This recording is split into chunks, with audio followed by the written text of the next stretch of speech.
Църква намери истинския живот. Бири Кроун, Тръмп и парадоксалните пророчества. Втора част. Тръмп и дните на Лот. Нека се помолим за това обучение. Отче, обичаме Те и толкова Ти благодарим, че си ни спасил. Благодарим Ти, че ни даде дара на вечния живот чрез Исус. Благодарим Ти, че не само си ни спасил от ада, но и за едно невероятно бъдеще. Затова ни казваш за бъдещето. Това се нарича библейско пророчество. Благодарим Ти за това. Благодарим Ти, че като Твой народ може да работим заедно, особено в тези последни дни, така че колкото се може повече хора да научат за благата вест, как да избегнат онова, което предстои и как да влязат в бъдещето, което Ти си приготвил за Твоите деца, за Твоята възлюбена невеста. Правим това, когато влагаме нашето време, таланти, уста и съкровище в Твоето царство и Твоите цели. Затова, ако днес дадем дарение, молим Те се да се прославиш това, така че ние, Твоята църква, намери истинския живот, да имаме всичко необходимо, за да продължаваме напред за Теб, провъзгласявайки Словото Ти и истината Ти, пред колкото се може повече хора, докъдето можем да достигнем с времето, което ни остава и изгубените души да бъдат спечелени за Теб.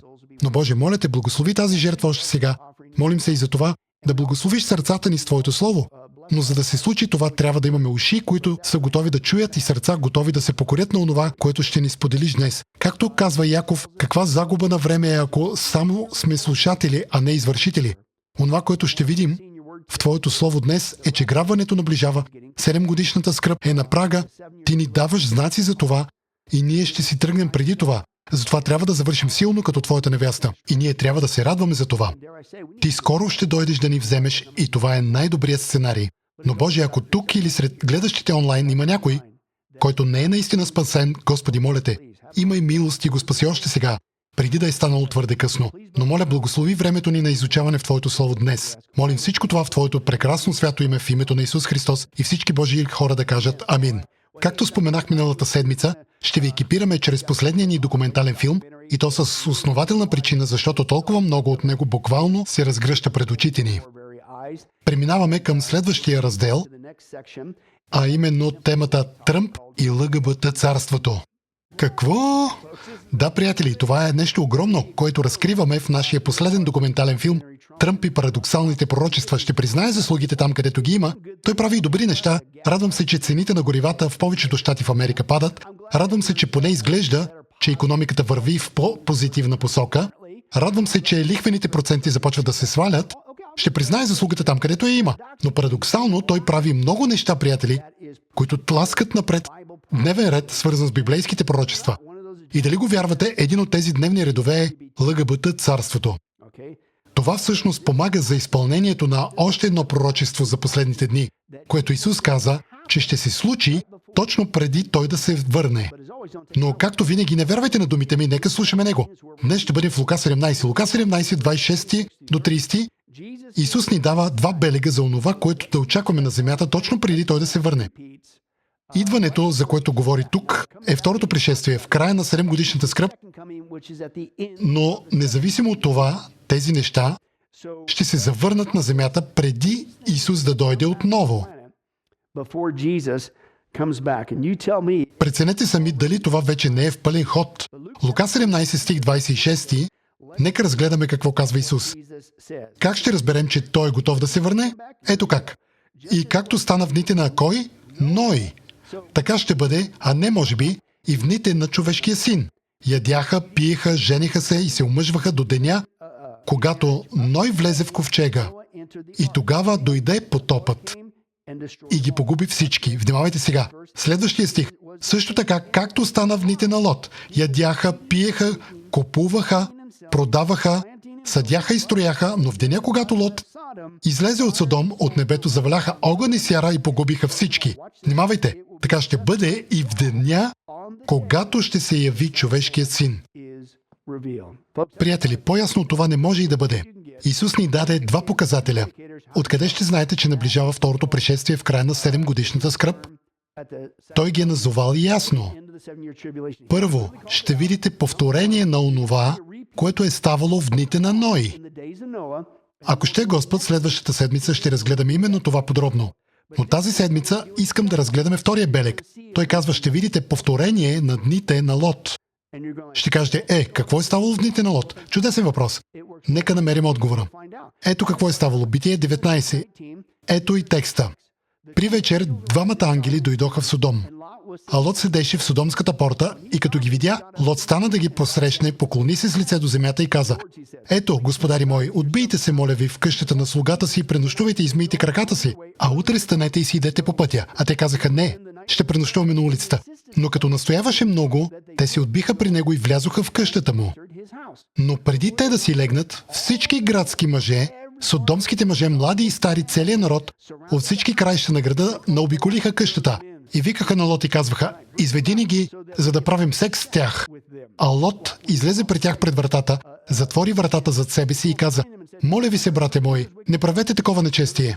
Забележете, че той казва такова нечестие. Тогава мъжете казаха на Лот: имаш ли тук някой друг, зети ли синове или дъщери, или които и да било други, които имаш в града, изведи ги от това място, защото ние ще погубим мястото, понеже викът им стана силен пред Господа и Господ ни изпрати да го погубим. Всички вие изглеждате достатъчно умни. Уверен съм, че сте, но колко от вас биха казали въз основа на този прост прочит, дори 6-годишно дете би го разбрало, че Бог не е одобрявал поведението на тези хора в дните на Лот. Обикновено думите «ще ви погубим» го издават. Абсолютно ясно е от текста защо Бог е унищожил Содом, Гомор и прилежащите им области. Защото са се занимавали с, и самият текст го назовава, безнравствено поведение, наречено хомосексуализъм. Хомосексуализмът е предизвикал Божия съд и заради него тези хора са били унищожени. Много хора казват: не знам, нямаме доказателства, че действително се е случило нещо такова, че Бог е изпратил огън от небето и е унищожил тези хора. Наистина ли? Били сте лъгани. Имаме доказателства, че това е буквално събитие. Гледайте това. Намирам се на обекта, наречен от местните Номера, свързван от археолозите с Гомор. Тук виждате пепелен слой, непосредствено под повърхността, пълен с изгорена керамика и фрагменти от човешки кости. Въпросът е: какви доказателства има за тази горяща сяра, която е валяла тук долу? Изглежда, че виновниците са тези сярни топчета, каквито се намират в района. Те биха горели по такъв начин и биха запалили всичко запалимо наоколо. Така са унищожени градовете в равнината.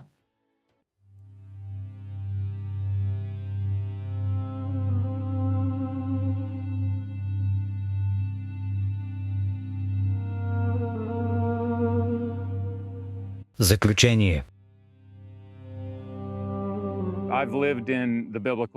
Живея в библейския свят вече над 15 години и нещата винаги се оказват по-очевидни, отколкото мистериозни. Когато нещо е описано в Библията и отидете на това място и погледнете извършените разкопки, то винаги съвпада и то очевидно. Колкото повече изследвам тази земя и правя разкопки, колкото повече разбирам тези различни места, които Библията описва, толкова повече библейският разказ оживява и получава потвърждение. И това е идеалният пример за това. Говорим за слой от изгаряне и унищожение не само над един град, а над множество градове и дори над гробищата. И разполагаме с исторически източник в Библията, описващ какво се е случило. Горяща сяра, валяща като дъжд от небето. А в тази зона е налице геоложкото явление на серни топки, запазени в геоложки слой.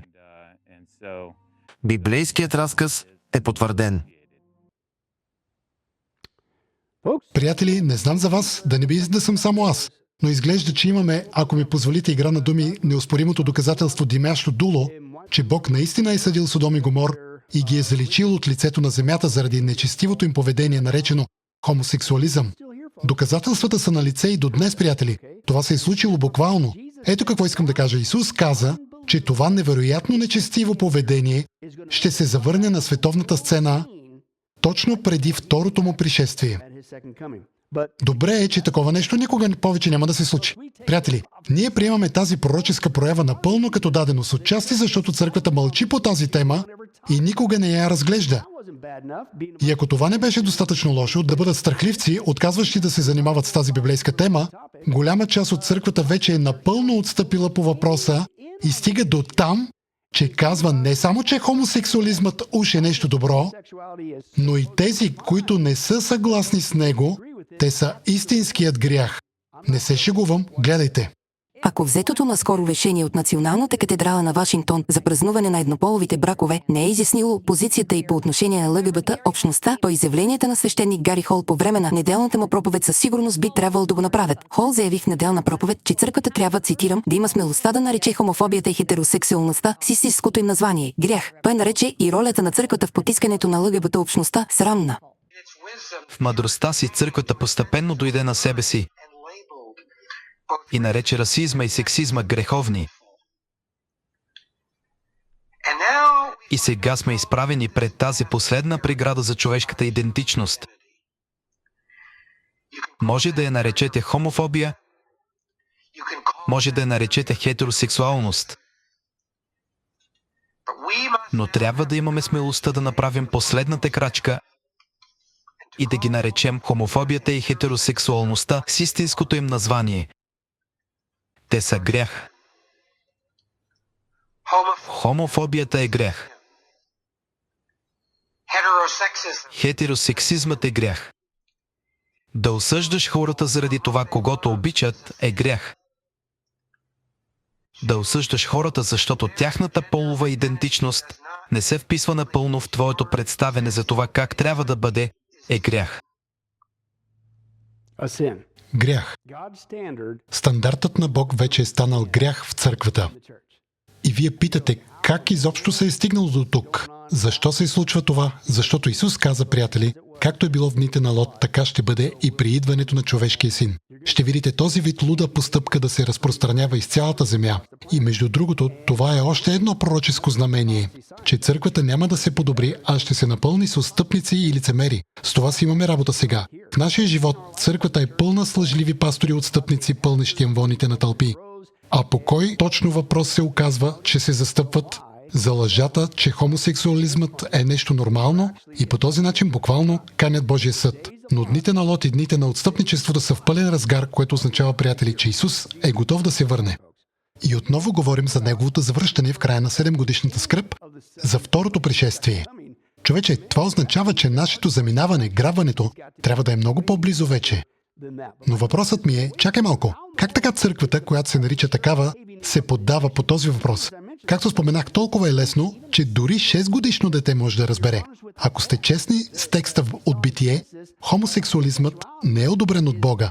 Не е приемлив. То е грях. То е мерзост. Затова тези хора са били унищожени. Как можете да попаднете в тази клопка? Как можете да поддържате тази лъжа? Нека разобличим лъжата и ви екипирам тук в църква намери истинския живот, понеже голяма част от църквата или се страхува, те са страхливци, говоря за тези изправи на амвона, или голяма част от църквата, които искат да споделят Божията истина, знаят, че това е грешно, но не знаят как да отговорят на всички лъжливи обвинения. Ще го направим набързо и ще продължим с пророчествата за Лотовите дни. Първото обвинение, което хвърлят срещу нас като християни е: човече, не трябва да съдиш. Колко сте чували това? Това е едно от най-изопачаваните места в цялата Библия в днешно време. Нека разгледаме контекста и да разберем, че това е лъжа, предназначена да ни накара да млъкнем. Матей 7, където се казва това, и не само първи стих, който те си подбират, но трябва да се разгледа целият контекст. Там се казва: не съдете, за да не бъдете съдени. Защото с какъвто съд съдите, така ще ви се отсъди, и с каквато мярка мерите, с такава ще ви се отмери. Защо гледаш съчицата в окото на брата си, а не виждаш гредата в своето? Как можеш да кажеш на брат си: нека извадя съчицата от окото ти, когато имаш греда в своето, лицемерецо? Извади първо гредата от окото си. Тогава какво? Чак тогава ще виждаш ясно да извадиш съчицата от окото на брата си. И ето какво правят, приятели. Казват: вижте, точно там пише в Матей 7.1, и това е проблемът, там спират. Избират се само това, което им е удобно, изваждат го от контекста и казват, Библията казва, че изобщо не трябва да съдиш. Независимо какво правят, в какво вярват, включително поведението, хомосексуализма и греховете си. Изтръгват го от контекста, но целият пасаж не казва да не съдиш. Казва, престани да бъдеш лицемер и съди правилно. И точно за това Исус казва и в Йоан 7:24. Не съдете по изглед. Спрете точно тук. Не спирайте до тук. Прочетете следващите думи на Исус. Не съдете по изглед. И какво? Но съдете справедливо. Исус не казва изобщо не съди, казва, когато съдиш, погрижи се фактите ти да са верни. Не съдете по изглед. Уточнете фактите, за да сте сигурни, че когато съдите, а не ако съдите, ще го направите правилно. Не го казвам аз, Исус го каза. Между другото, ако ние християните не бива да съдим, защо тогава апостол Павел казва следното 1 Коринтияни 6:1-5, когато някой от вас има нещо против други го, смее ли да се съди пред неправедните, а не пред светиите, т.е. църквата? Или не знаете, че светиите ще съдят света? И ако вие ще съдите света, не сте ли достойни да съдите най-малките неща? Не знаете ли, че ние ще съдим ангели? Колко повече тогава житейски работи? Ако имате да се съдите за житейски работи, поставете ли за съдии онези, които от църквата се считат за нищо? Казвам това, за да ви накарам да се засрамите. Защо? Защото те не съдиха. Няма ли между вас нито един мъдър човек, който би могъл да отсъди между братята си? Хора, четейки този текст, не знам за вас, но аз си мисля, че от християните не само се е очаквало да съдят, а направо да съдят безмилостно. Защо? Защото контекстът е грях. Така и с греха на хомосексуализъм. Трябва да кажем нещо. Трябва да се справим с това. И в тези стихове, които се повтарят отново и отново, Библията казва, че трябва да съдим. Защо? Защото грехът наранява, вреди и унищожава. И ако мълча, всъщност се превръщам в най-лошия човек на света и в най-нелюбещия християнин. Защото те вървят по пътя на унищожението, аз просто ще си мълча. Не, трябва да съдиш. Трябва да се намесиш. Така че въпросът е защо хората цитират Матей 7 и казват, виж, ето го, Библията казва да не съдим никога, защото пак повтарям, те го изваждат от контекста. Дори Матей 7 не казва да не съдим изобщо. Отново, както Исус казва в Йоан, той казва, отървете се от лицемерието си, съдете справилно. И цитирам, ако прочетете останалата част от текста в Матей 7, там се казва, първо, изведете гредата от собственото си око, отървете се от лицемерието си, нали? Всички сме съгрешили, затова първо се отървете от греха си, не бъдете лицемери преди да тръгнете и после какво? Никога да не казвате нищо на някой друг? Не. Първо се отървете от лицемерието си, спрете да бъдете лицемери и тогава ще можете да извадите съчицата от окото на брат си. Не се казва изобщо да не съдите.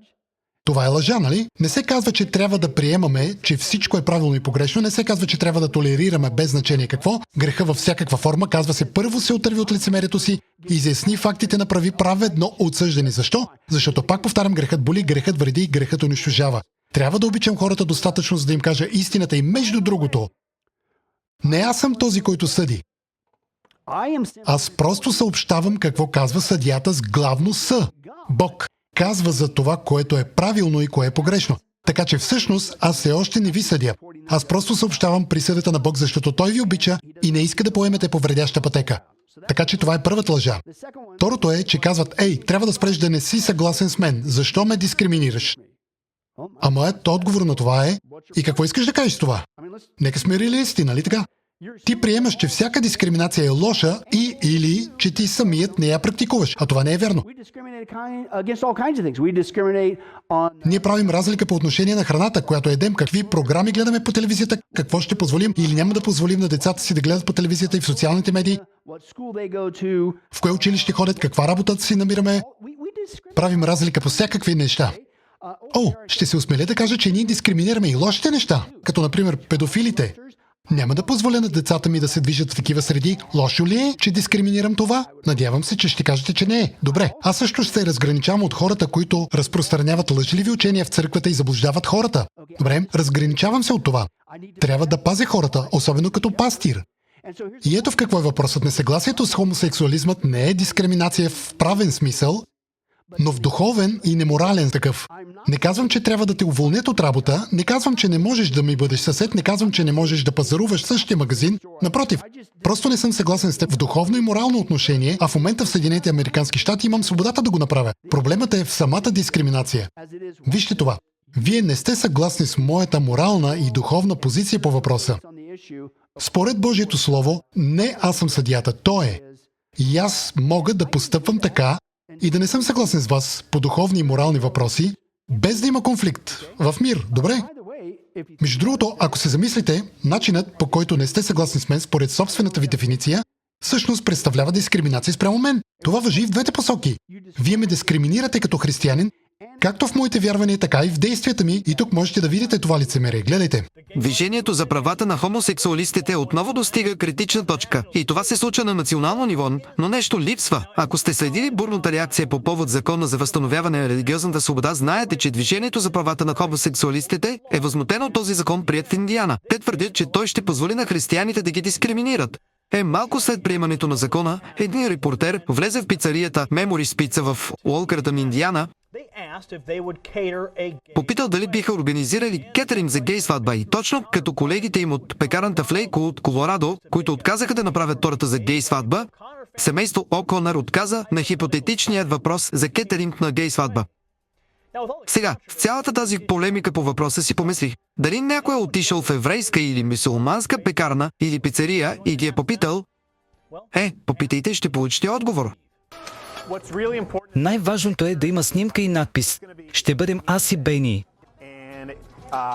И искам да пише отгоре Бен и Стивън за винаги.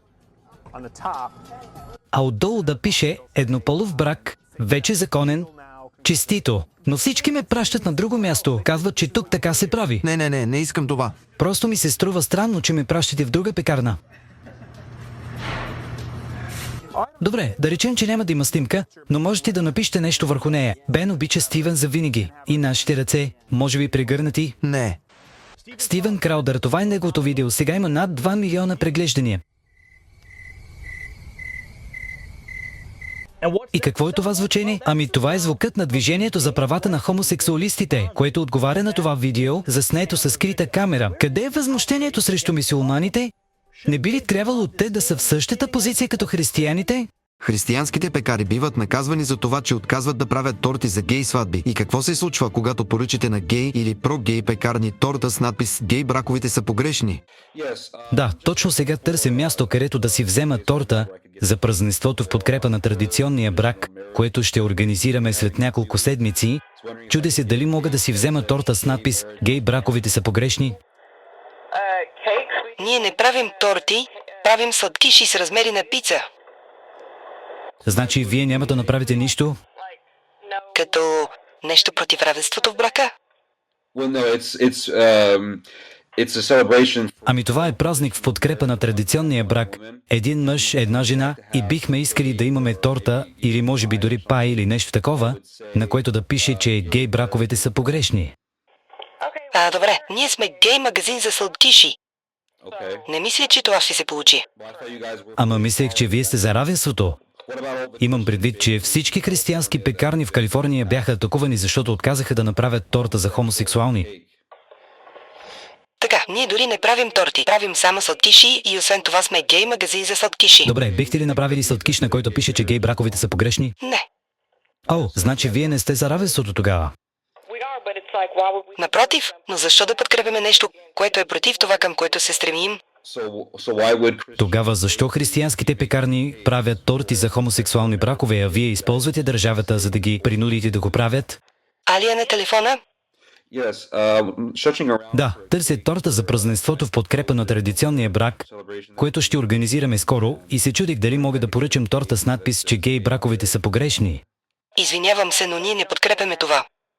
А защо не? Защото половината от персонала ни са гейове. Приятен ден. Това ли е пекарната Колумбия Сити в Сиатъл, Вашингтон? Точно така. В момента просто търся изгодна оферта за торта за нашето събитие в подкрепа на традиционния брак, което ще организираме след няколко седмици, и се чудих дали мога да поръчам торта с надпис, че гей браковите са погрешни. Дали можете да поръчате торта с такъв надпис? Да.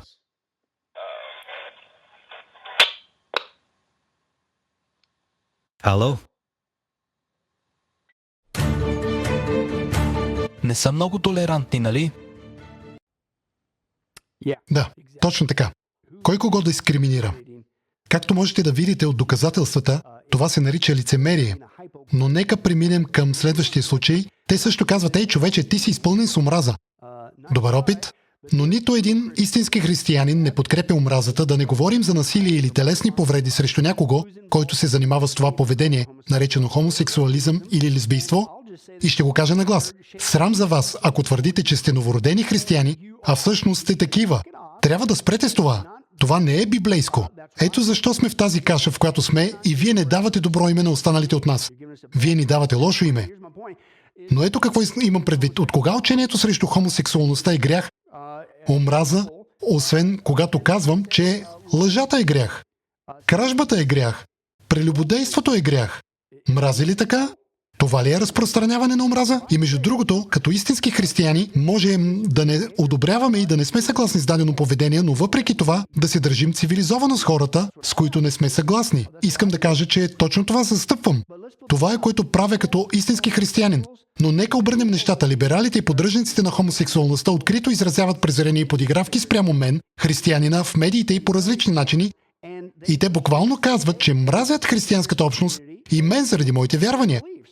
Така че според вашата собствена дефиниция, това ли е приемливо? Всъщност в момента хора, християни, биват уволнявани от работата си само защото не са съгласни по този въпрос, без изобщо да са изразили омраза. Учители биват отстранявани, ученици биват наказвани и отхвърлени. Християни в армията биват изправени пред военен съд, да не говорим, че християнски обекти биват атакувани и вандализирани. И между другото, как това, че някой не е съгласен с теб, се превръща в, цитирам, хомофобия?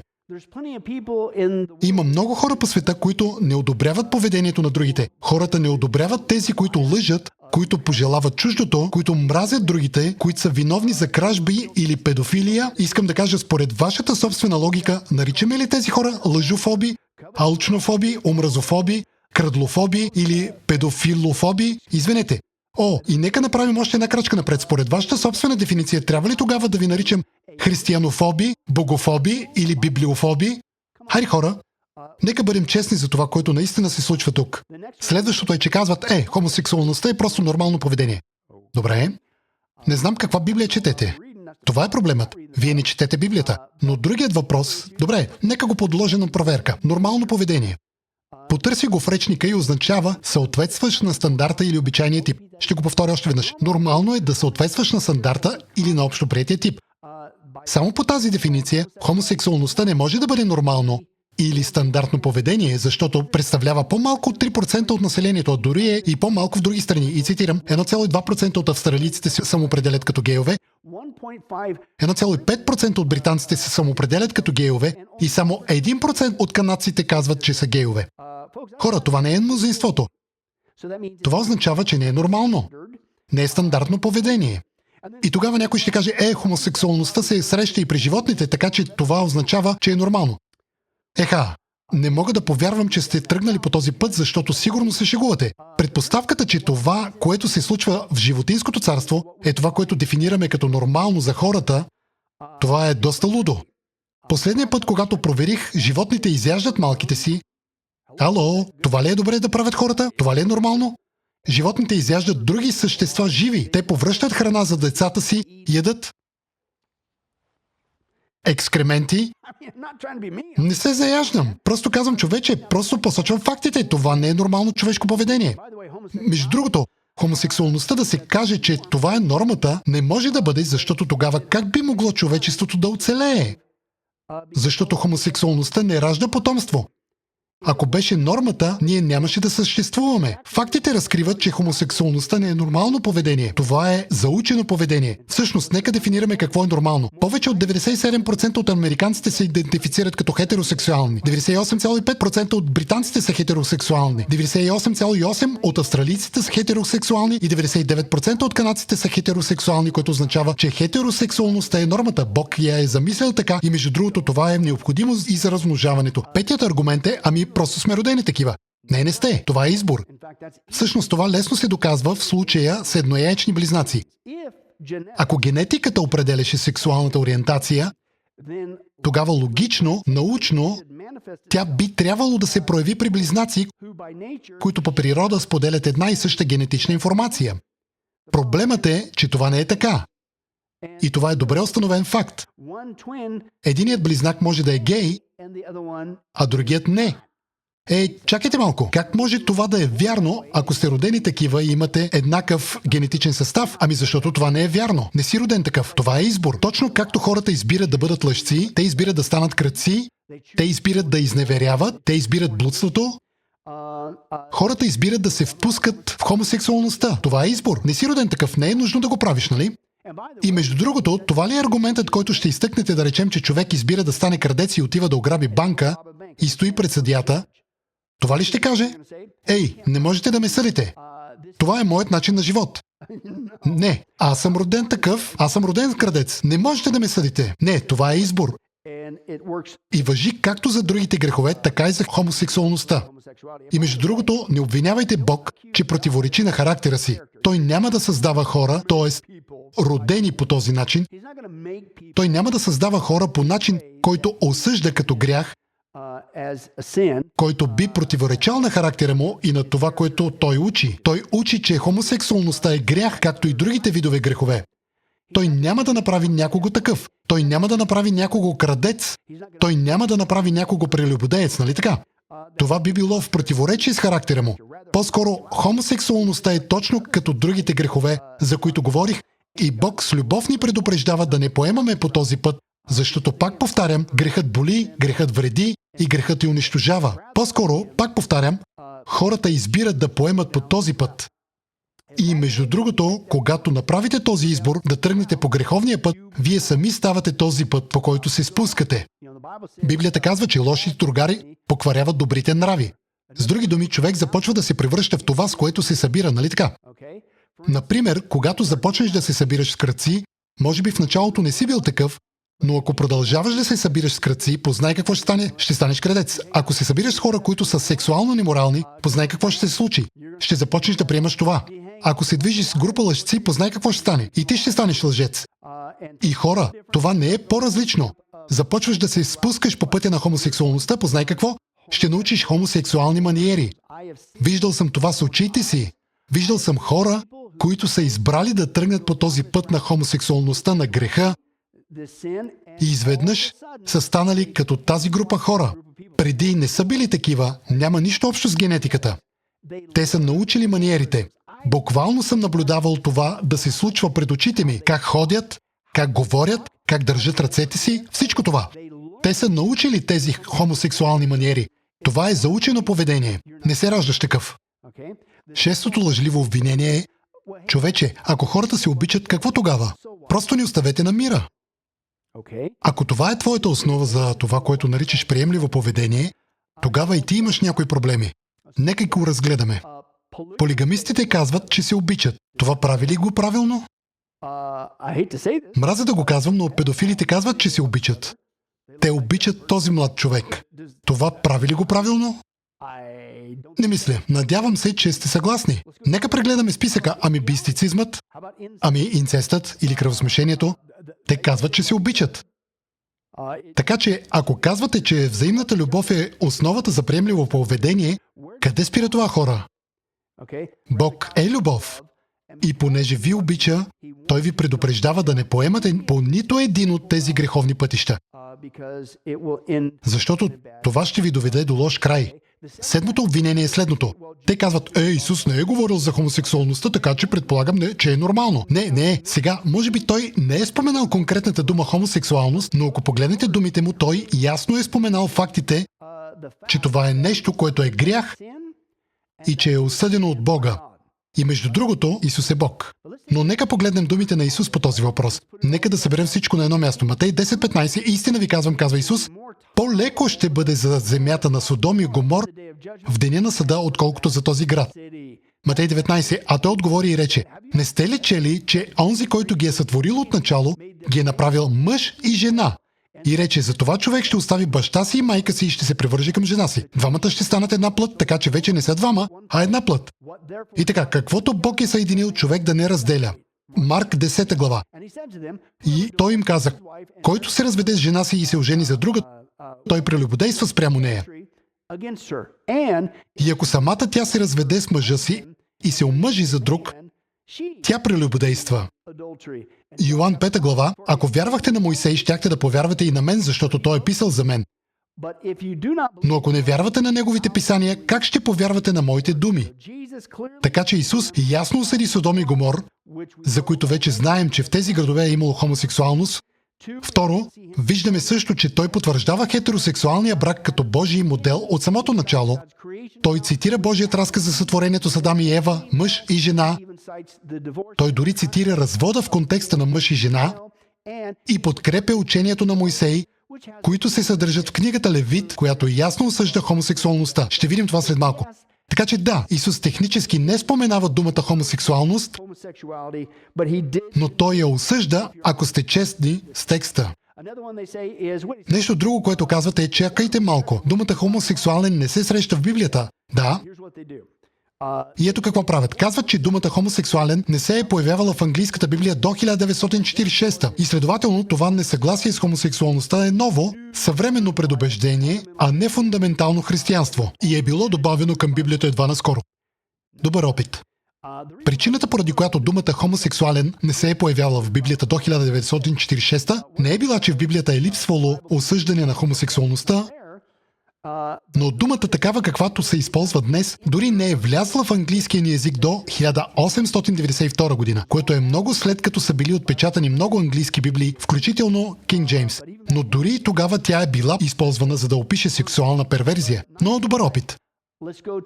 Нека преминем към оригиналния език, на който е написана Библията, наречен гръцки диалект кини. През цялото време Библията го е осъждала. Гръцката дума, която се използвала там, за да го опише, е арсенокоите. Споменава се в 1 Коринтини 6.9, 1 Тимотея 1.10 и означава, цитирам, мъж, който лежи в леглото с друг мъж по сексуален начин. Тоест хомосексуалист, както го познаваме днес. Та, какво искаш да кажеш? То е било там през цялото време, но добър опит. Просто се опитваш да заобиколиш въпроса, а това тук направо ме шокира. Те наистина казват, знаеш ли какво? Бог не осъжда хомосексуалността. А аз си мисля, коя Библия четеш? Отново, това е проблемът. Ти не я четеш, нали? Защото ако четеш Библията, говорите за едно от най-ясните неща в Библията. Ясното учение е, че хомосексуалността не е одобрена от Бог, нали?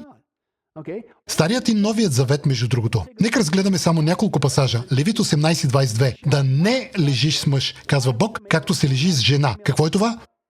Това е мерзост.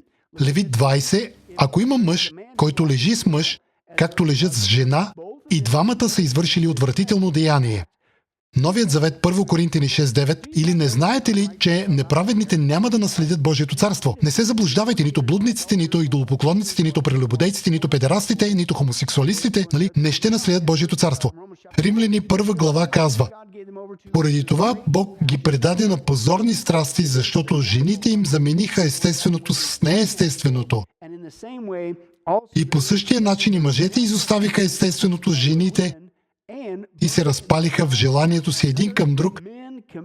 Мъже с мъже извършиха непристойни дела и получиха в себе си заслуженото наказание за своето извращение.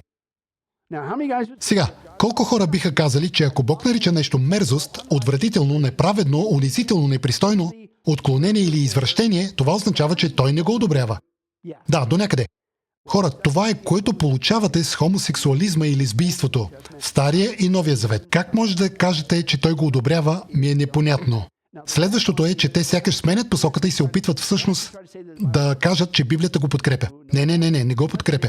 Но те подбират стихове и ги изваждат и един от тях беше този. Казва, че евнусите, споменати в Библията, подкрепят хомосексуалността. Не мисля така. Нека да разгледаме този неясен пасаж, който иска да извадят от контекста. Това е Матей 19.12 и гласи следното. Има евнуси, които са родени такива от утробата на майка си. Има евнуси, които са направени евнуси от човеците. И има евнуси, които са се направили евнуси заради Небесното царство. Който може да го приеме, нека го приеме. И ето какво биха направили те.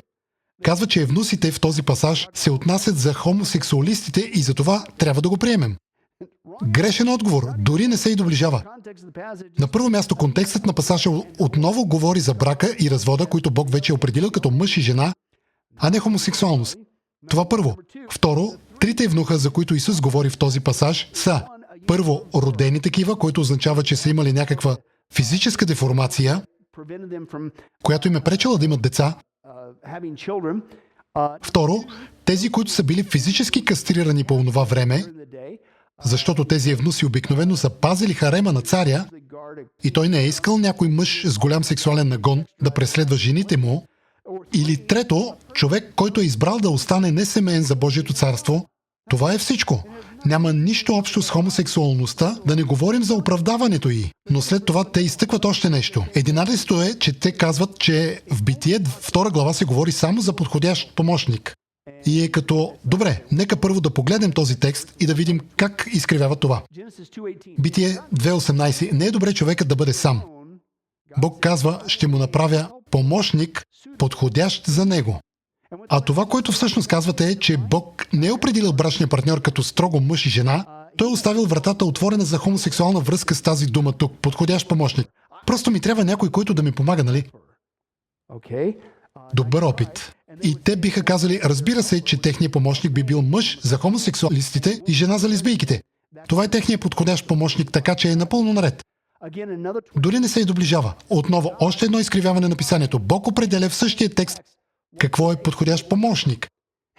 Там ясно се казва, че за Адам това беше Ева, която беше жена, а не мъж. Ало! Второ, Библията продължава като казва, че целта на този подходящ помощник е била да създава потомство и да ражда деца, да бъде плодовит и да се размножава и да напълни земята, както е заповядано. И познайте какво, не можете да направите това с хомосексуалисти и лесбийки. Това не е подходящ помощник, това не е което казва пасажът. Отново изкривявате писанието.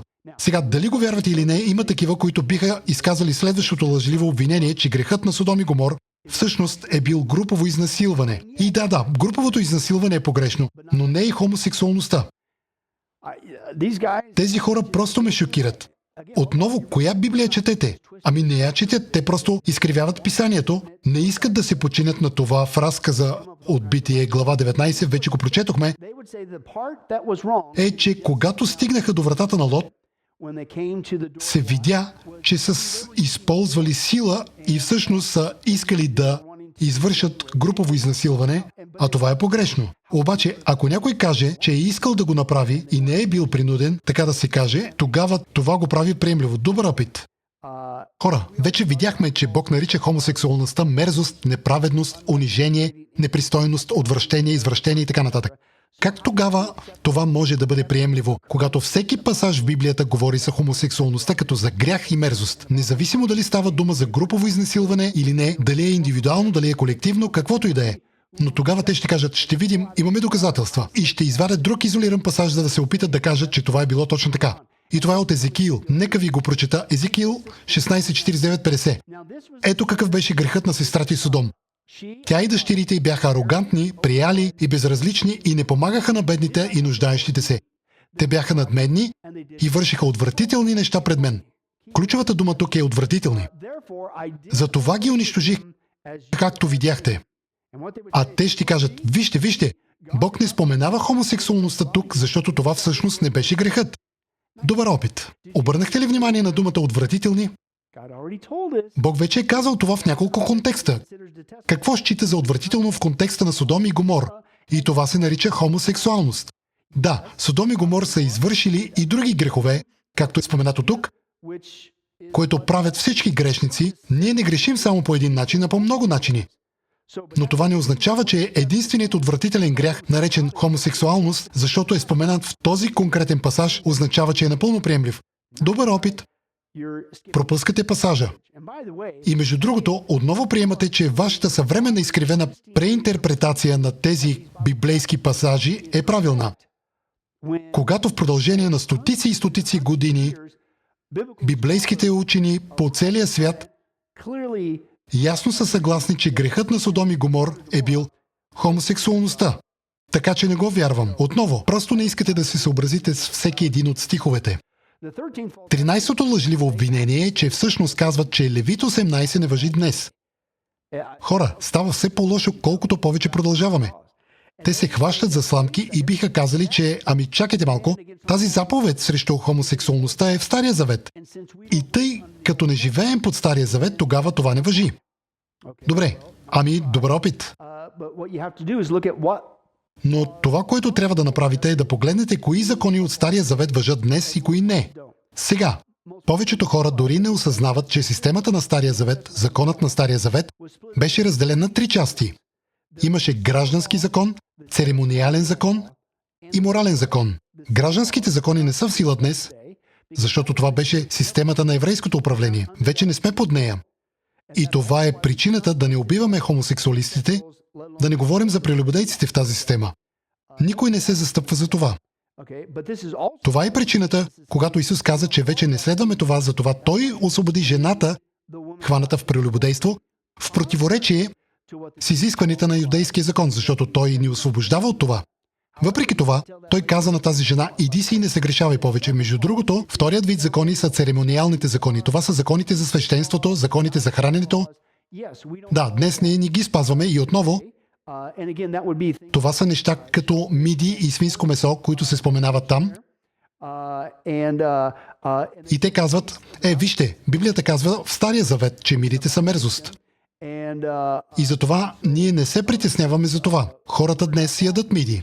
Следователно, хомосексуалността също е напълно приемлива. Сега, отново, вие не разбирате церемониалните закони.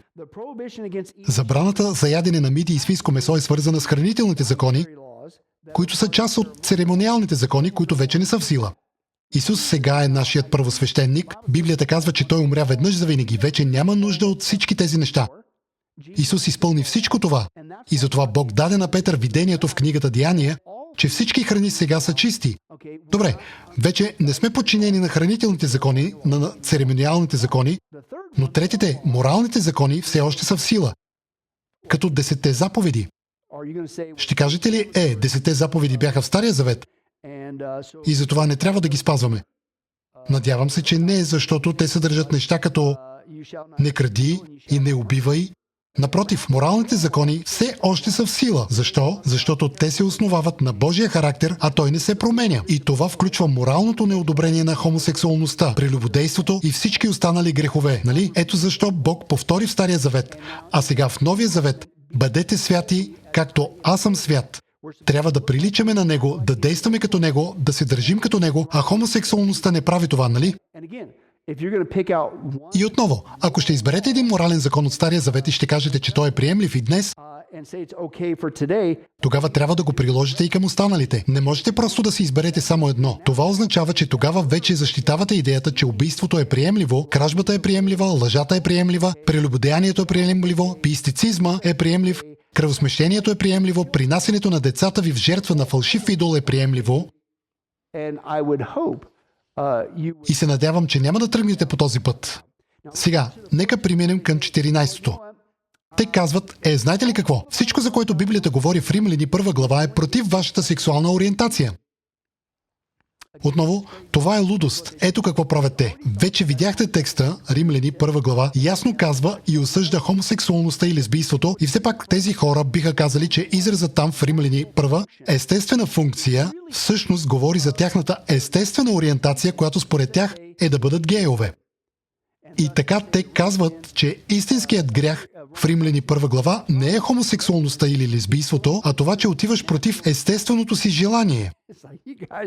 Това е като, момчета, трябва да ви призная, вие сте майстори в изкривяването на писанието, но това не е нещо добро. Напълно изкривявате нещата. Но първо място, думите там, естествена функция, не означават естествено предпочитание. Естествената функция говори за употреба, а не за личното ви желание.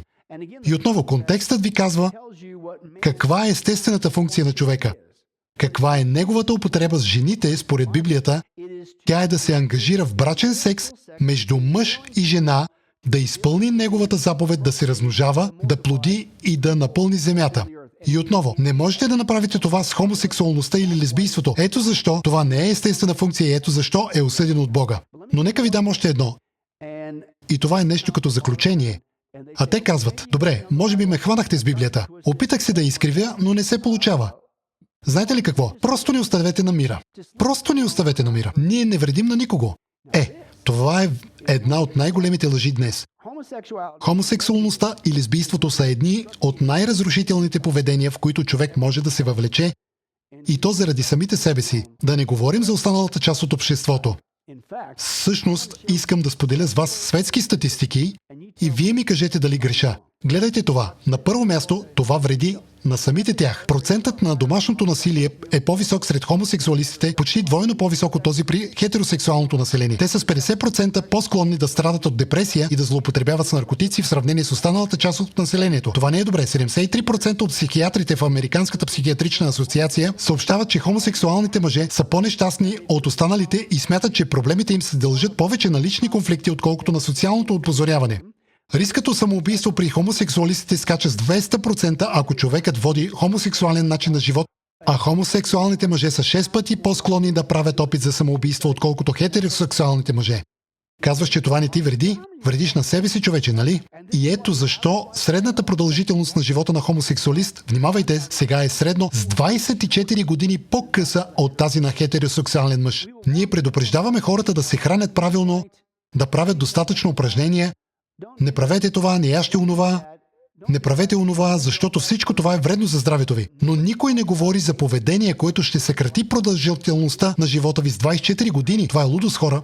Равнището на рак на гърдата е по-високо сред лесбийките, както и равнището на консумация на алкохол, тютюнопушене, липса на упражнения и затлъстяване. Лесбийките също имат по-високи нива на психологическо консултиране. Те са 3 пъти по-склонни да страдат от други невъздържани поведения. Историческите данни показват, че лесбийките имат значително по-лоши резултати по отношение на сексуалното, репродуктивното и общото здраве в сравнение с хетеросексуалните жени, а това вреди на други хора. Вижте това. Хомосексуалността може да доведе до огромен финансов и емоционален стрес за други хора. Например, хомосексуалистите съдят хората, които изповядват религиозните си убеждения, които след това могат да понесат, познайте какво, значителен финансов и емоционален стрес за семейството си. Да не говорим за загубата на бизнеса им. Вече ви показах видеоклиповете за това, приятели. Това вреди на други хора. Християнски сиропиталища са принудени да затворят врати поради религиозното си несъгласие да предадат деца на хомосексуални двойки. Някой не страда ли в този сценарий? Ако учител в държавно училище изразява неодобрението си към хомосексуалността в социалните медии в свободното си време, извън работа, в собствения си дом, на собствения си компютър и бива уволнен от учителската си длъжност, което се е случвало, нима не им се вреди, когато морално консервативните хора, които не одобряват хомосексуалността, биват наричани морални динозаври, шовинисти, разпалвачи на омраза, десни фанатици, проповедници на омраза, нетолерантни, нима не им се вреди? И хора, това вреди и на обществото. Натискът за лесбийски и гей бракове означава предефиниране на сексуалния морал, а с това и други сексуални практики също стават вредни, както видяхме, неща като педофилия, полигамия, бистицизъм и така нататък. Когато се отклониш от Божия замисъл, това отваря кутията на Пандора и обществото ти ще бъде унищожено. Непропорционално голям процент, 29% от децата на хомосексуалните родители са били подложени на сексуално малтретиране от този хомосексуален родител, в сравнение с 0,6% от децата на хетеросексуални родители. Наличието на хомосексуален родител изглежда увеличава риска от кръвосмешение с родител с около 50 пъти. И ако еднополовите бракове се увеличават, а хетеросексуалните бракове намаляват, обществото ще бъде засегнато, защото няма да раждаме повече деца. Обществото ни ще изчезне. Това са просто фактите. Няма да има достатъчно хора, които да поддържат инфраструктурата, медицинските нужди и икономическото развитие. Отново, това е факт. Това е светско проучване. И поради рисковете за здравето, свързани с хомосексуалността, ежегодно се харчат 12,1 милиарда долара за здравни разходи за тях, което го превръща в значителна финансова тежест за обществото. Хомосексуалният начин на живот е също така силно разпуснат и изпълнен с болести, а също така не е моногамен. 83% от анкетираните хомосексуални мъже оценяват, че са имали сексуални отношения с 50 или повече партньори през живота си. 43% казват, че са имали сексуални отношения с 500 или повече партньори. 28% казват 1000 или повече, като само 4,5% съобщават за така наречената вярност към един и същ партньор. Сред хетеросексуалните 85% от омъжените жени са отчели брачна вярност, а 75,5% от женените мъже са отчели брачна вярност. А според скорошно проучване на Здравното министерство, един на всеки 5 хомосексуалисти е заразен с ХИВ, като почти половината от тях не са наясно с инфекцията си. А в световен мащаб се оценява, че един на всеки 100 възрастни на възраст от 15 до 49 години е заразен с ХИВ. Хора, това са фактите, това е светско проучване. Не знам за вас, но толкова за това, че не наранявате никого. Оставете ни на мира. Вие наранявате себе си, наранявате другите, наранявате християните, наранявате икономиката, наранявате страната. Какво следва? И искате аз да одобря това? Не мога. Това би било най-нелюбяшното нещо, което мога да направя. Но защото ви обичам и защото това поведение не е добро и не е добро за вас, не е добро за никого от нас, не мога да го одобря. Отново, това би било в противоречие с това, което трябва да бъда като християнин, да бъда като Христос и да те обичам достатъчно, за да ти кажа истината. Това означава, че не мога да бъда безразличен. Не мога да мълча по този въпрос. Не мога да се съглася с това. Не мога да правя компромиси. Не мога да бъда лицемер. Не мога да толерирам това разрушително поведение. И мога да направя всичко това без омраза. Аз не ви мразя. Ехо! Библията казва, че истинската любов, библейската любов е да обичаш като Исус, който обичаше хората достатъчно, за да ги конфронтира в греха им, защото ги обичаше, тъй като те вървяха по погрешен път. Погледнете жената при кладенеца. Той я конфронтира, той не я толерира, той не я пренебрегна. Той я обичаше достатъчно, за да й каже, че това е грешно. Но Исус Христос е готов да ти прости. Трябва да го направиш по-библейски, християнино, като това момиче. Гледайте това.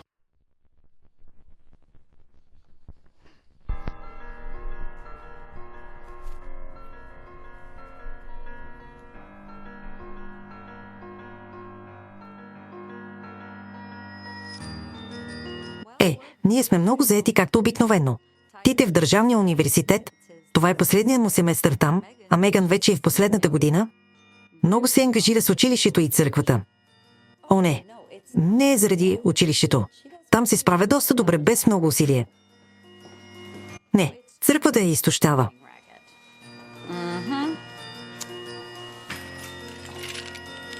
Чао, скъпа. Внимавай. Съжалявам. Какво? Ами, тя прекарва много време там този семестър. Ходи поне веднъж седмично. Не ме разбирай погрешно. Обичам, че е толкова запалена. Просто през последната година тя се промени. Не съм сигурна какво точно е, но е различна. Така че миналата седмица я попитах защо смята, че трябва да ходи всяка седмица. Тя ми каза, че прави това, което Бог й казва да прави. Знам. Но не мислиш ли, че Бог би й казал да бъде толкова радикална, нали?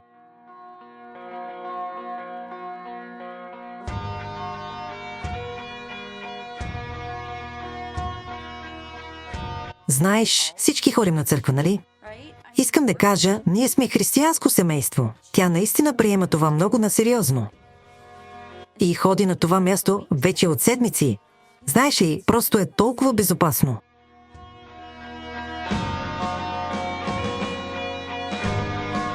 Бог мрази гейовете. Юда 1.7. Исаия 3.9. Левит 18.12. Спин лекува гейовете. Дъщеря ми има възможността да прави каквото си иска. Тя трябва да разбере, че хората ще започнат да си формират собствено мнение. Просто не мисля, че е обмислила последствията. Знаеш ли, вероятно е просто един етап, нали? Искам да кажа, както когато ходеше на танци или на уроци по пиано, колко дълго може да продължи това?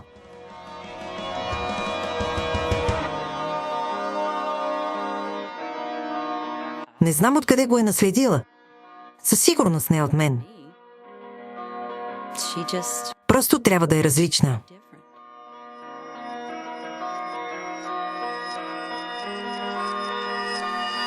Обичаме те. Молим се за теб.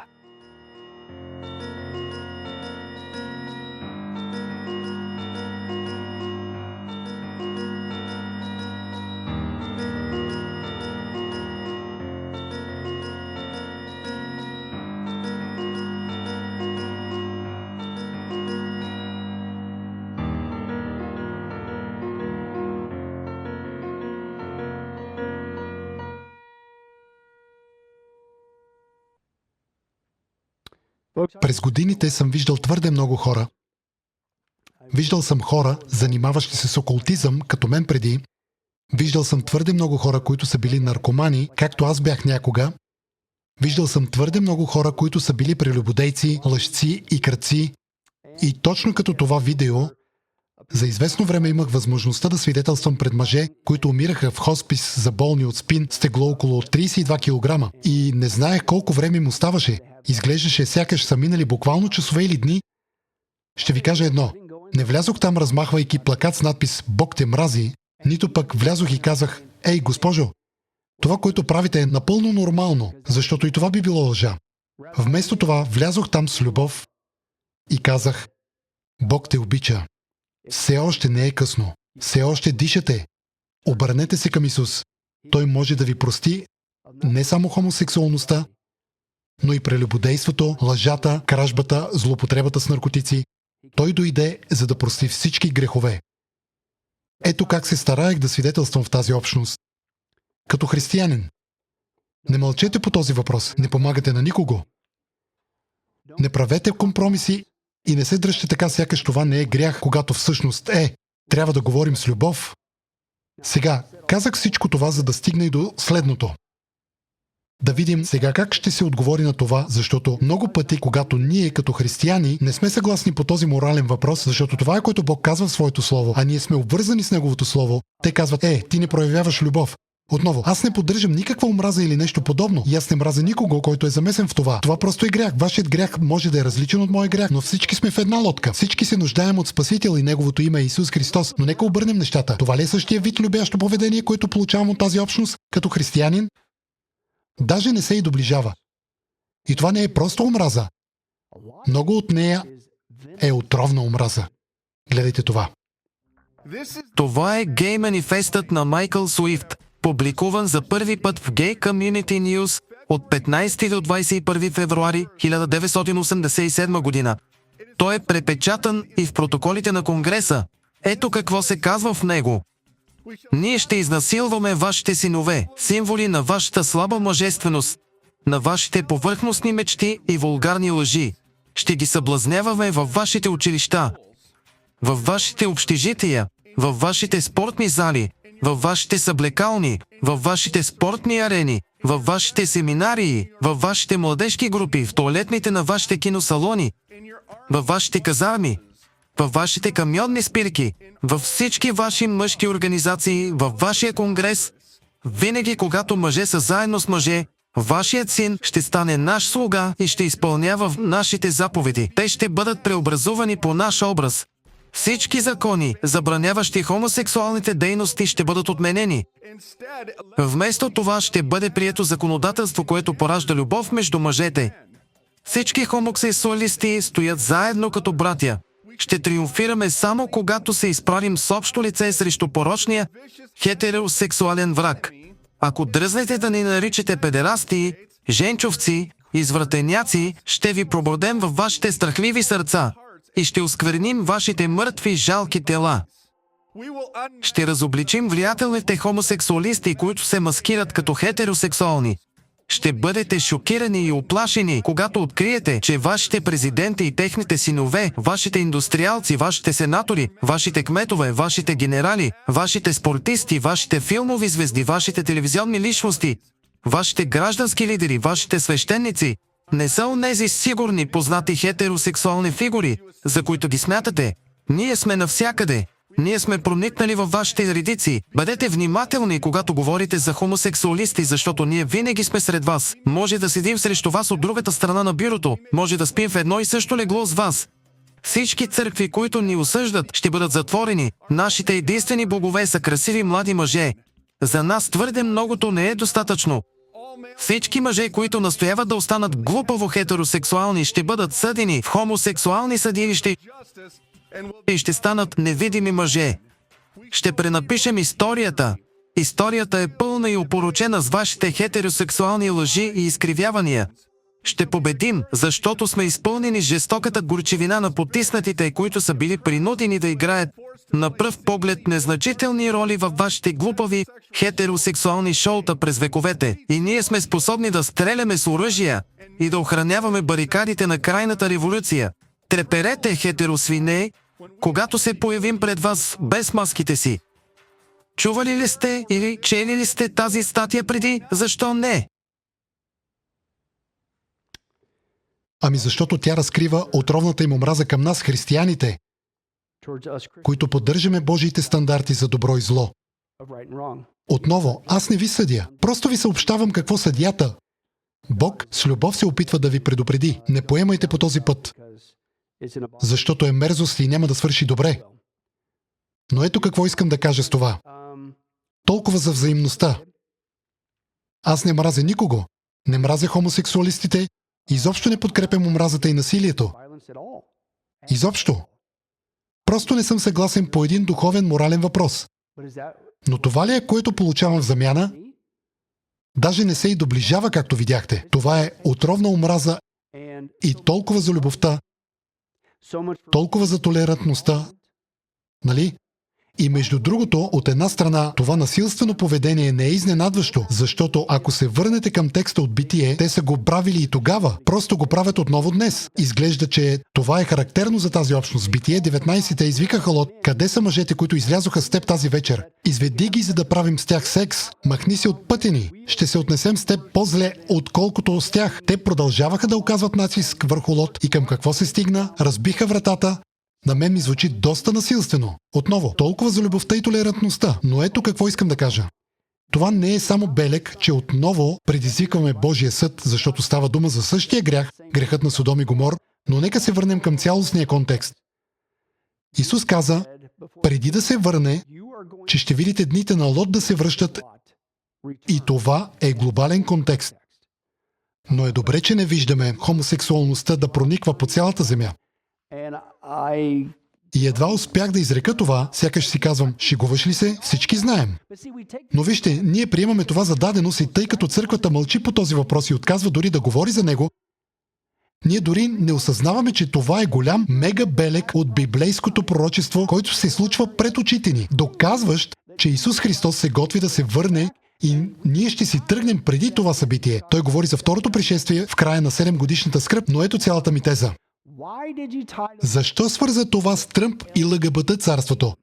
Защото, пак повтарям, Доналд Тръмп дори помага на това пророческо знамение да се сбъдне и, дали го вярвате или не, дори в глобален мащаб той помага за завръщането на дните на Лот.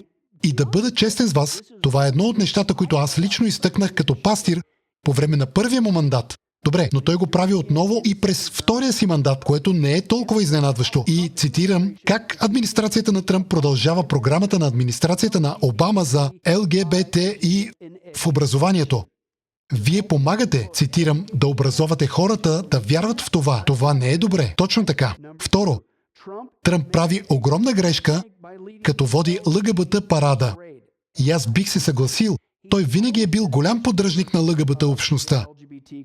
И цитирам, на глобално ниво администрацията на Тръмп забранява достъпа на африкански лидер, който обяви, че се противопоставя на ЛГБТQ движението. Така че всъщност сега наказвате хора по целия свят, които не са съгласни с това. Някой има ли проблем с това? Добре. И всъщност, хора, Тръмп дори стига до там, че обяви, че хомосексуалността е, цитирам, утвърдено право. Гледайте това. Тръмп повтори обещанието си да отмени правата за аборт, като се ангажира да назначи съдии, които биха могли да отменят решението по делото Роу срещу Уейд, връщайки въпроса на щатите. И ако една жена иска да направи аборт, може би ще трябва да отиде в друг щат. но по друг спорен въпрос, равенството в брака, той каза, че въпросът за еднополовите бракове е решен. Тези дела са стигнали до Върховния съд. Те са решени и мисля, че съм съгласен с това. Ти си съгласен с нещо, което е мерзост пред Бога? Някой има ли проблем с това? Ало, особено като християни? Харесва ми какво каза един човек. Той каза, не ми казвайте, че този човек поддържа традиционния библейски брак. Той не го поддържа. И по негови собствени думи президентът Тръмп, както и неговия предшественик Барак Обама, също хвалят предефинирането на брака и хомосексуалността. Всъщност, той дори каза на запис, че няма проблем с това. Гледайте това. Имахме общо събрание с Пит Бутиджъдж.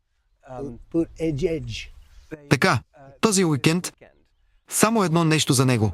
Като оставим на страна политическите разногласия, не мислите ли, че е просто чудесно да видите, че има човек на сцената с неговия съпруг и това е нормално? Мисля, че е абсолютно нормално, наистина. Нито дори е нещо специално, но това е знак за голям напредък в страната, че това е просто... Да, мисля, че е страхотно. Мисля, че това е нещо, с което може би някои хора ще имат проблем. Аз нямам никакъв проблем с това. Мисля, че е добре. Моля, нямам никакъв проблем. Смятате, че нещо, което е мерзост пред Бога, е напълно нормално? Някой има ли проблем с това? Особено като християнин? И още веднъж, Тръмп на всичко отгоре ги назначава в кабинета си. Направи го през първия си мандат. Прави го и през втория си мандат. Всъщност, хомосексуалистите, ЛГБТ общността всъщност казват: не аз. Не го казвам аз. Те го казват. Всъщност казват, чуйте това, че Тръмп е най-гей президентът в историята. Повече от Обама и всички останали. Гледайте това на запис от собственият им лагер. Президентът Тръмп е най-прогейският президент в американската история. Мога да го докажа. Казвам се Рик Гринел, аз съм първият явен гей член на кабинета в Америка. Като сенатор на Съединените щати, Джо Байден каза, че гейовете не могат да получат достъп до класифицирана информация, защото бихме били риск за сигурността. Джо сигурно е бил ужасен, когато Доналд Тръмп ме назначи за временно изпълняващ длъжността директор на националното разузнаване. Фактът, че съм гей, дори не смути Доналд Тръмп. Джо Байден със сигурност не поздрави назначението, нито дори го отбеляза. Но мълчанието му беше оглушително. Президентът Тръмп е направил повече за напредъка на правата на гейовете и лесбийките за 3 години, отколкото Джо Байден за повече от 40 години във Вашингтон. В продължение на 4 десетилетия Джо Байден е атакувал ЛГБТ общността. Като сенатор на САЩ, Байден подкрепи политиката "не питай, не казвай" и законът за защита на брака. Байден гласува за спиране на федералното финансиране на всяко училище, което обучава толерантност към хомосексуалността. Байден многократно заявяваше, че е против равенството в брака. Сенаторе, подкрепяте ли еднополовите бракове? Не. Бракът е между мъж и жена. А сега? Сега след като постигнахме напредък, Джо Байден промени мнението си. Знам от първа ръка, че президентът Тръмп е най-силният съюзник, който гей-американците някога са имали в Белия дом. Доналд Тръмп е първият президент в американската история, който е подкрепил гей браковете от първия си ден в офиса. Президентът Тръмп знаеше, че съм гей, когато ме назначи на една от най-престижните и влиятелни посланнически постове в света. Като посланник в Германия, президентът Тръмп напълно подкрепи нашата борба за смазване на хомофобската и варварска ислямска терористична организация Хизбола и иранския режим, който я подкрепя.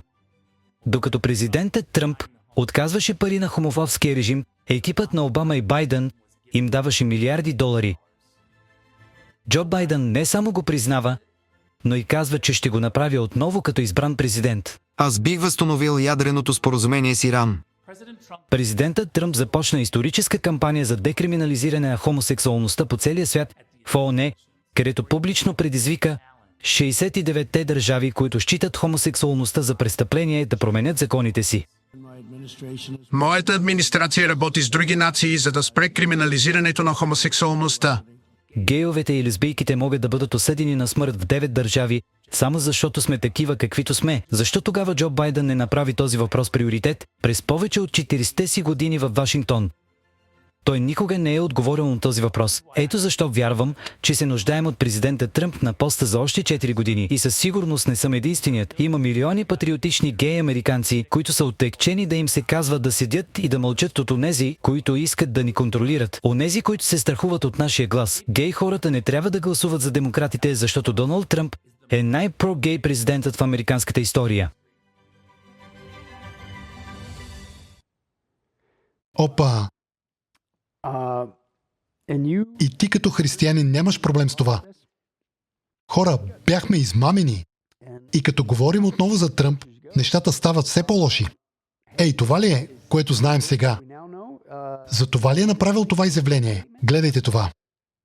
Ако вляза в тази публика, ще вляза там, ще целуна всеки в тази публика. Ще целуна мъжете, красивите жени и всички. Просто ще ви дам една голяма целувка. Ще целуваш както мъже, така и жени. Можете да го отпишете, хора. Извън контекста, за който говорим, той просто се шегува. Но съчетайте го с това, което виждаме. Има ли нещо повече от това, което искаме да признаем? И добавете към това архивно видео, което е направил с Руди Джулиани. Приемливо ли е това? Гледайте това.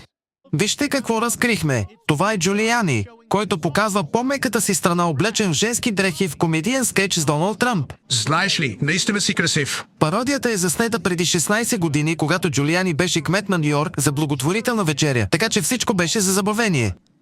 Ах, ти мръсно момче!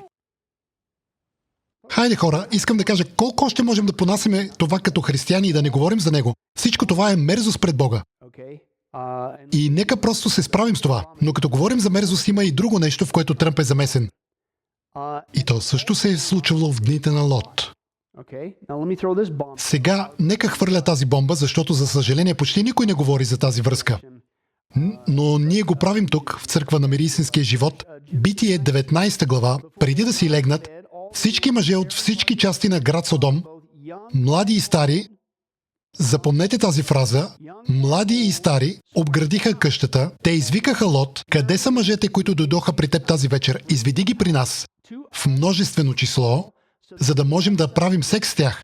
Но мъжете вътре протегнаха ръце и вкараха Лот обратно в къщата, затвориха вратата и след това поразиха мъжете, които стояха пред вратата на къщата. Млади и стари с слепота, така че да не могат да намерят вратата. Сега гледайте това. Колко пъти дори като християни сме чели този текст и просто го прескачаме и не виждаме, вижте това, двойният отвратителен грях, с който Бог съди тези хора. Това е изразът там, млади и стари. Не бяха само по-възрастните, възрастните, мъжете, които искаха да правят секс с мъжете, двамата ангели, които те мислиха за мъже, ясно се казва не веднъж, а два пъти младите. Това е еврейската дума нахар и означава момче, юноша, младеж, който заедно с възрастните също искаше да прави секс с мъжете. Как наричаме това? Хора, това се нарича педофилия. Така че технически погледнато, грехът на Содом и Гомор, който доведе до тяхното унищожение, Бог ги осъди и ги изтреби, беше грехът на хомосексуалността и педофилията. Сега е добре, че не виждаме признаци това да се разпространява по целия свят. Имам предвид, за съжаление, хомосексуалността но този втори грях, който също беше включен в тяхното осъждане, педофилията, няма признаци за това. Хора, какво мислите, че се случва с досиетата на Епщайн? Досиетата на Епщайн вече доказаха, независимо дали го осъзнаваме или не, че точно както с хомосексуалността, така и педофилията вече се е разпространила по целия свят. Това са двете неща, които трябва да се случат като белег, че Исус Христос е готов да се завърне в дните на Лот. И казвам това, защото изберете някой лидер на земята, дали от холивудския елит, дали от нашето собствено правителство, от двете страни на политическия спектър, дали са милиардери, кралски особи, каквото и да е, всички те, цитирам, според досиетата на Епщайн, правят секс с какво? С непълнолетни младежи. Наричате го с истинското му име. Какво е това? Това е педофилия. Добре?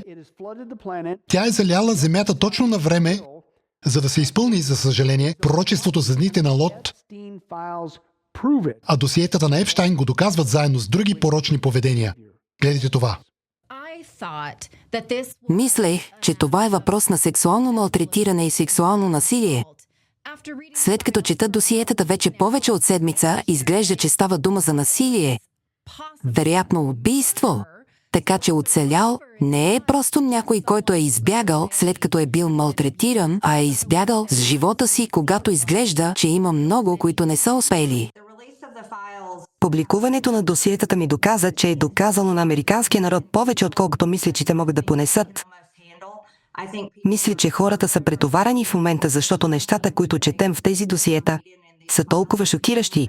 И не забравяйте, че има още милиони досиета. Това не са всички. И те се задържат.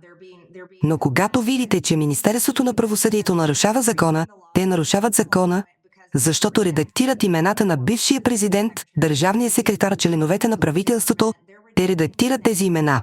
Това е нарушение на закона. Всяко име трябва да бъде разкрито. Те също така изтриват файлове, които публикуват, а тези файлове не бива да се изтриват, след като са публикувани.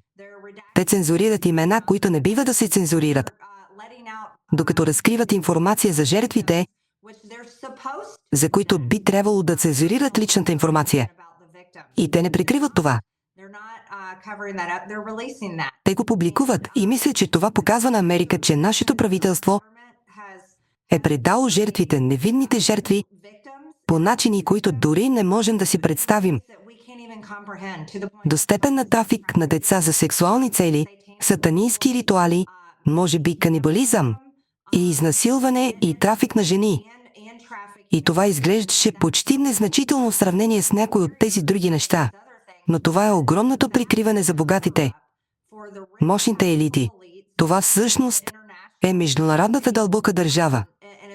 И това са хора, които живеят в някаква сфера, която обикновеният човек дори не може да си представи и в която не влиза.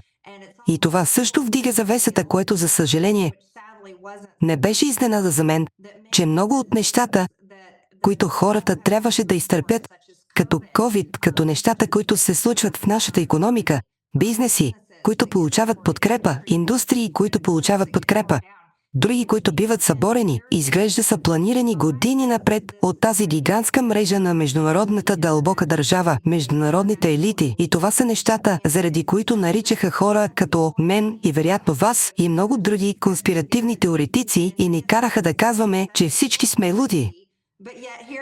Но ето го, излиза наяве. Не е някой случайен човек, който казва, че те ядат бебета или човешко месо. Не е някой случайен човек, който го казва. Има много хора, които го казват. И тогава не е никой случайен човек, който обвинява някой от нашите най-висши правителствени лидери, че са свързани с един от най-отвратителните хора – Джефри Епщайн, който беше осъден педофил, но също така беше напълно преплетен с чужди правителства, по-специално с Израел. Тези са участници. Защо имената им са редактирани? Тези хора, които говориха за видеото с изтезанията, това и онова, сякаш тези имена не трябваше да бъдат зачеркнати съгласно закона за прозрачността. Изглежда, че Пам Бонди и всички тези хора активно прикриват нещата. Има ли друг начин да се тълкува това? Аз обичам да давам на хората полза от съмнението, но изглежда, че те активно прикриват тези хора, тези педофили. Вижте, Пам Бонди работи директно за Доналд Тръмп. Тя не е независим главен прокурор. Тя не може просто да излезе и да прави каквото си иска.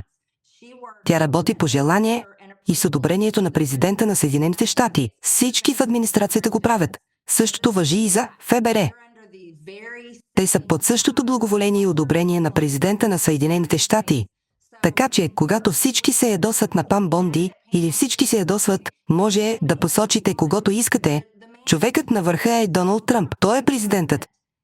И той е този, който беше напълно против публикуването на досиетата. Когато започнахме да се борим за тяхното публикуване, той беше този, който го нарича демократична измама. И хората ще трябва напълно да осъзнаят това, което виждат със собствените си очи, което четат и което им се казва. Реалността е, че администрацията на Тръмп не разкрива информацията. И вижте, президентът ми се кара за това. Ето защо ме нарече предател. Нарече ме предател, защото не исках да махна името си от петицията за освобождаване. Защото застанах твърдо и казах, не, ще публикуваме досиетата на Епщайн. Аз съм на страната на жените, които са били изнасилвани като тинейджерки. Не съм на страната на правителството. Не подкрепям това. Не подкрепям прикриването на всичко това, каквото и да е то. И президентът се ядоса на мен и ми каза, а аз съм го казала многократно. Той ми каза, че приятелите му ще пострадат. Опа!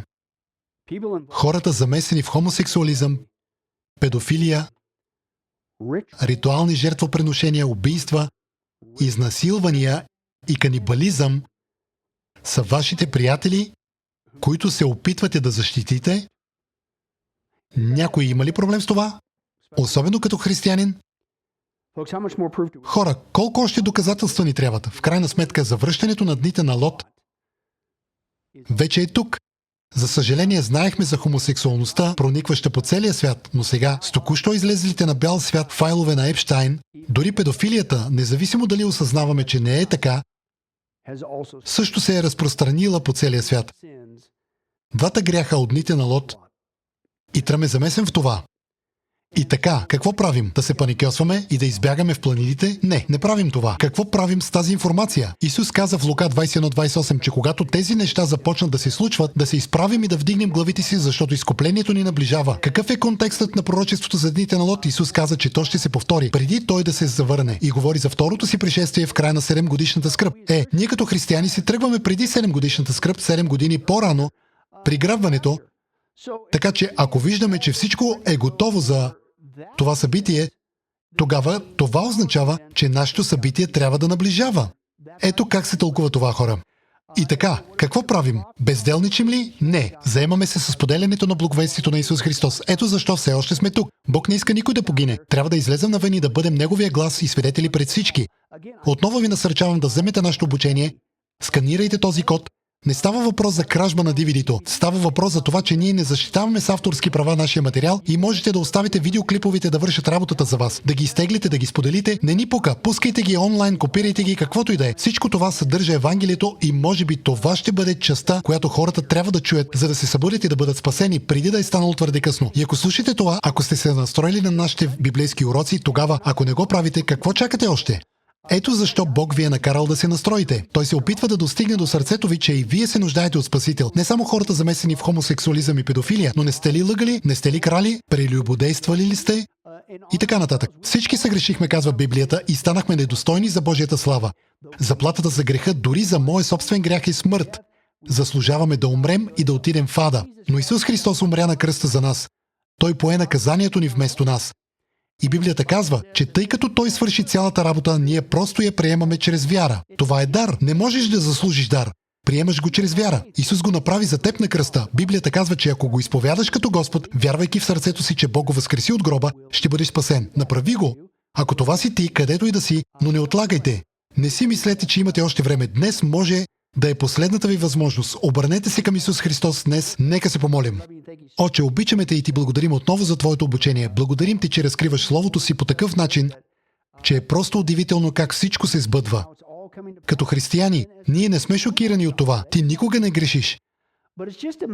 Но е просто удивително за това пророчество, пророчеството за дните на Лот. Тъжното е, че това е огромен белег, че си готов да се върнеш, но никой не говори за това. И така, Боже, помогни ни в нашето изучаване днес, Твоята църква. Помогни ни да имаме смелост и да обичаме хората достатъчно, за да им кажем истината дори и за това. Видяхме това конкретно поведение. То наранява всички, които са замесени. И би било най-нелюбящото нещо да си мълчим.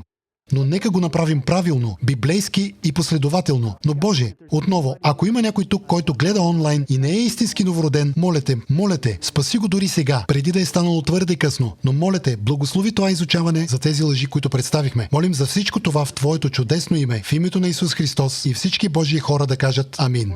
Приятели, в началото на изучаването, както знаете, днес е неделя за Господна трапеза. Отново правим това в първата неделя на всеки месец. И за това ви казвам, за да можете вие, които гледате онлайн, остатъкът, където и да сте по целия свят, да подготвите необходимите елементи, защото ще го направим сега.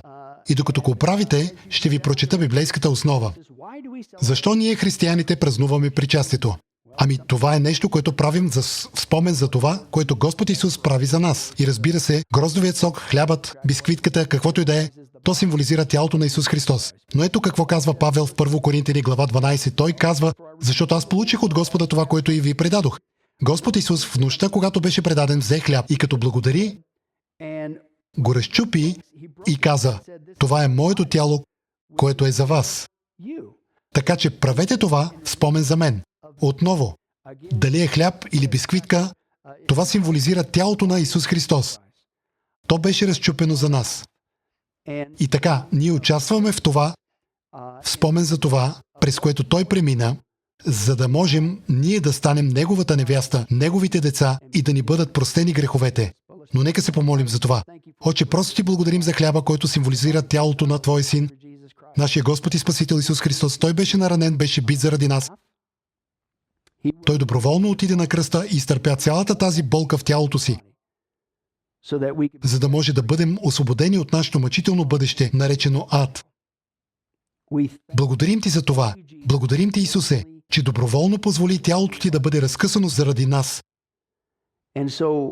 И така, като Твой народ, Нека сме готови да бъдем разкъсани за Теб, да даваме плод за Теб. Нека сме готови да понасяме, ако щеш, ударите и побоите, които получаваме от този нечестив свят, който не иска да чуе Твоята истина.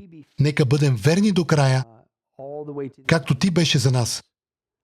Но Ти благодарим за Твоето тяло, което това символизира в Твое възпоменание. Приемаме го. Молим се и искаме това в Твоето чудесно име, в името на Исус Христос. Амин. Нека вземем сега.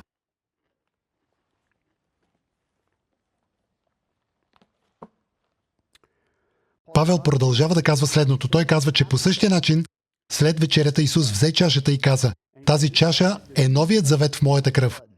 Завет, договор. Винаги ми харесва да подчертавам това. Но договорът на Исус с нас е сигурен и надежден.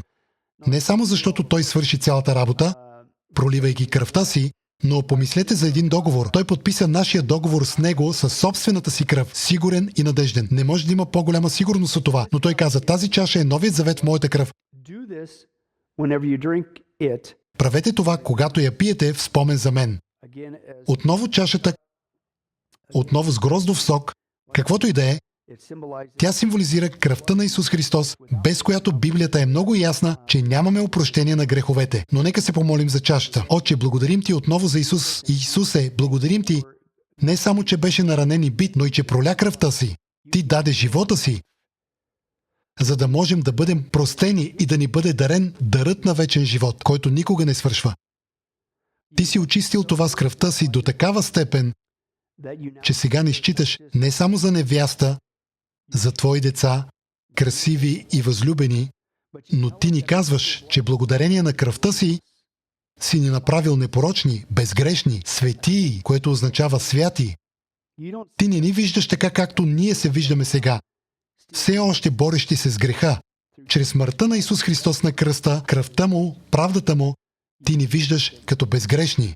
О, колко чудесна истина е това! Да знаем, че сме напълно приети в Твоите очи, както сега, така и завинаги, благодарение на кръвта на Исус Христос. Ние участваме в това, в спомен за това, което си направил за нас. И се молим за Твоите благословения в това. И молим за това в Твоето чудесно име, името на Исус Христос. Амин. Нека вземем.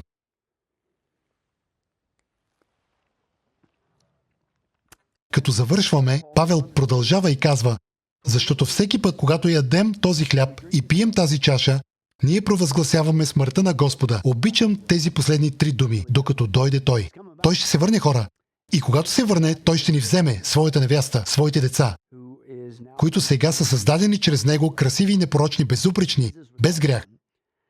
И Той ще ни отведе в небето, място отвъд най-смелите ни мечти. Той ще ни върне с Него при второто си пришествие и ние ще бъдем част от установяването на хилядолетното царство, мира на земята за 1000 години. Ще управляваме и царуваме заедно с Него. Мирът с природата ще бъде невероятен, а след това ще бъдем част от новите небеса, новата земя, новия Иерусалим, без повече грях, без повече смърт, без повече престъпления, скръб, болка, дявол, демони или духовна война, без повече лоши дни, без повече тъмнина. Всичко това ще изчезне. Библията казва за винаги и вечно. Това се нарича вечно състояние. Всичко това идва с тялото и кръвта на Исус Христос, които са разкъсани и проляти за нас. И за това сме толкова благодарни за това. И със сигурност на този ден, неделята на Възкресението, колко подходящо е да завършим с това. Но отново, вие сте остатъкът, аз съм остатъкът, аз имам привилегията да бъда вашият пастор на остатъкът, за мен е привилегия да ви уча и да ви пазя, възможно най-добре. Благодаря ви, че сте част от църква, приеми истинския живот, но като ваш пастир искам да ви насърча да излезете навън през седмицата. Току-що се нахранихте с Божието Слово, това е което трябва да направя, да подготвя светиите. Сега вие трябва да излезете навън и аз също, където и да сме, и трябва да споделим това с хората около нас. Излезте навън и споделете Евангелието. Водете души към Христос. Сега имате безопасно място, където да ги доведете, където да бъдат учени, както вас, в църква приеми истински живот. Също така, през седмицата може да срещнете други християни от остатъка, който е в същото положение като вас. Не може да намери здрава църква. Сега знаете къде да отидете? Доведете ги у дома, започнете общение, направете домашна църква. Ако църквите във вашия район не вършат работа, бъдете църквата. Аз ще ви бъда вашия пастир и за мен е привилегия да го правя. И всички ние, работейки заедно, ще направим огромна разлика за Исус Христос. Но благодаря ви, че се присъединихте към нас на днешното ни богослужение. Нека Господ ви благослови и ви пази. Нека Той да осияе с лицето си върху вас и нека ви даде своя мир. Бог да ви благослови. До следващия път.